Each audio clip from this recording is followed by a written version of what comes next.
Aim right, achieve big at KR Mangalam University. Operation Sindoor superhit कहा गया।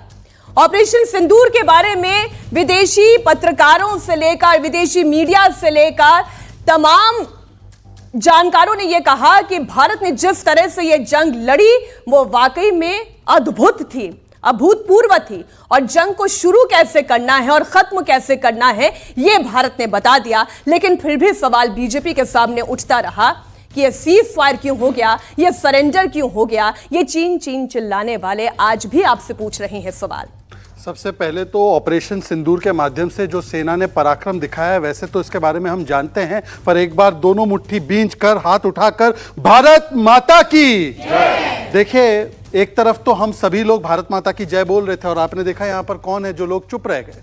वो इसलिए चुप रह गए क्योंकि देखिए नया नॉर्मल हमारी सेना ने स्थापित किया, न्यूक्लियर पावर देश में घुसकर मारा। एक समय था मोस्ट फेवर्ड नेशन देते थे स्टेटस पाकिस्तान को 26/11 के बाद, अब सर्जिकल स्ट्राइक करते हैं, बालाकोट एयर स्ट्राइक करते हैं और ऑपरेशन सिंदूर के माध्यम से 9 आतंकी कैंप ही नहीं बल्कि 11 मिलिट्री बेस न्यूक्लियर पावर देश में जाकर ध्वस्त करते हैं। परंतु कुछ लोग ओल्ड नॉर्मल पर अभी भी चल रहे हैं। सेना का अपमान, पाकिस्तान का गुणगान, यही कांग्रेस पार्टी की बन चुकी है पहचान। देखिए ना, ये 26/11 के बाद कुछ नहीं किया, बलूचिस्तान में हमारा हाथ था ये कहकर आ गए, फिर सर्जिकल स्ट्राइक पर सवाल खड़े किए, बालाकोट एयर स्ट्राइक पर सवाल खड़े किए, प्रूफ मांगा और अब ऑपरेशन सिंदूर भी सरेंडर हो गया, छुटपुट था, फेलियर था, ये कहने वाले लोग हैं। पहलगाम जब हुआ आतंकी हमला तो सबसे पहले रॉबर्ट वाड्रा ने कहा कि हिंदुत्व का हाथ है। उसके बाद अजय राय और चन्नी जी ने जाकर मखौल उड़ाया सेना का। उसके बाद आपने देखा होगा कि ऑपरेशन सिंदूर के सैन्य पराक्रम को किस प्रकार से नीचे किया गया। फिर उसके बाद डिप्लोमेटिक स्ट्राइक जब हमने की, जिसमें शशि थरूर, मनीष तिवारी, इन सभी लोगों ने कहा कि कोई सीज फायर नहीं हुआ है, कोई सरेंडर नहीं हुआ है, कोई ट्रंप ने मध्यस्थता नहीं की है, तो उनकी तुलना आतंकियों से जयराम रमेश ने की।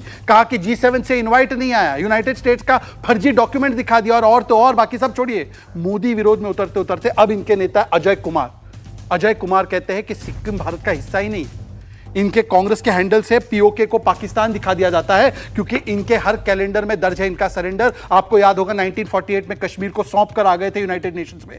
आपको याद होगा कि 1968 में 65 में युद्ध में हम जीते थे, 68 में 828 स्क्वायर किलोमीटर पाकिस्तान को सौंप के आगे भारत की जमीन। 1971 में 93,000 हमारे जो पीओडब्ल्यू हमने ले रखे थे उनको सौंप दिया और बाबू जगजीवन राम ने बोला पीओके ले लो इंदिरा, तो नहीं लिया, इंदिरा गांधी ने देकर आ गए। उसके बाद 1974 में न्यूक्लियर टेक्नोलॉजी भारत की पाकिस्तान को ऑफर कर दिया। 1994 में इतना दबाव था कि यूनाइटेड स्टेट्स के दबाव में न्यूक्लियर टेस्ट करने से कतराए। वाजपेयी जी जब आए सरकार में 98 में, तब जाकर हमने पोखरान का टेस्ट करवाया। यह हकीकत है और इसीलिए मैं कहता हूं कि एलओपी का मतलब इन्होंने बना दिया है लीडर ऑफ ऑपोजिशन नहीं, लीडर ऑफ पाकिस्तान। इसीलिए बोले पाकिस्तान की जुबान। ये 3 फ्रंट वॉर नहीं था मीनाक्षी जी। 3 फ्रंट पर तो हमने जवाब दिया, पाकिस्तान को ध्वस्त किया, चाइना के टेक्नोलॉजी को ध्वस्त किया, टर्की के ड्रोन को आकाश तीर ने ध्वस्त किया, पर चौथे फ्रंट पर आकाश तीर के सामने इनके बयानवीर थे और ये बयानवीर आज भी बयान दे रहे हैं कि भारत की सेना पराक्रम नहीं दिखा पाई। इसीलिए मैं इनसे पूछना चाहता हूं, सर्जिकल स्ट्राइक में जो हुआ था मानते हैं कि खून की दलाली है?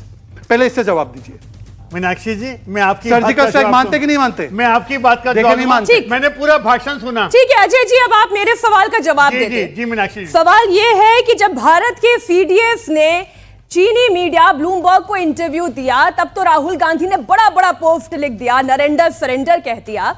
लेकिन आज की तारीख में जब भारत के उप सेना प्रमुख यह बयान दे रहे हैं कि भारत ने एक साथ 3 फ्रंट पर यह जंग लड़ी है, जब भारत के उप सेना प्रमुख बयान देते हैं, मैं कोट अनकोट आपके सामने पढ़ देती हूं, masterly stroke that was played to stop the war at an appropriate time, यानी कि उस जंग को रोकने के लिए मास्टर स्ट्रोक चला गया और एकदम सही समय पर चला गया, तब आप तारीफ नहीं करिएगा? मीनाक्षी जी सबसे पहले तो तारीफ नहीं करिएगा? मीनाक्षी जी सबसे पहले तो बड़ा अच्छा भाषण शहजाद भाई का, बड़ा अच्छा भाषण देते हैं। और जहां तक आपने बात की सेना प्रमुख की, सेना को नमन हमने पहले भी किया था। और जहां तक ऑपरेशन सिंदूर की बात है, हम देश के साथ खड़े थे और अजय जी सबने बोला, सुनिए आपने masterly stroke that was played to stop the war, एक शानदार कदम इस जंग को रोकने के लिए उठाया गया एट एन अप्रोप्रिएट टाइम, एकदम सही समय पर। मीनाक्षी जी मेरा उत्तर लीजिए। बिल्कुल सही कदम।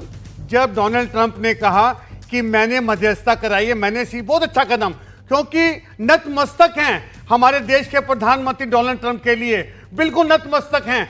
जिस प्रकार से डोनाल्ड ट्रंप के पास गए थे अमेरिका में, और कहा था यही नरेंद्र मोदी जी ने, अब की बार ट्रंप सरकार। तो जितना प्रेम डोनाल्ड ट्रंप से हमारे देश के प्रधानमंत्री, माननीय प्रधानमंत्री जी का है, पूरा विश्व जानता है।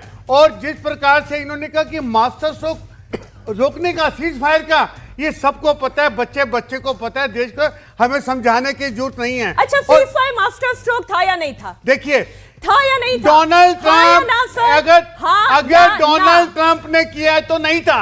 मैं कह रहा हूं अगर डोनाल्ड ट्रंप के आदेशानुसार हुआ है तो नहीं था।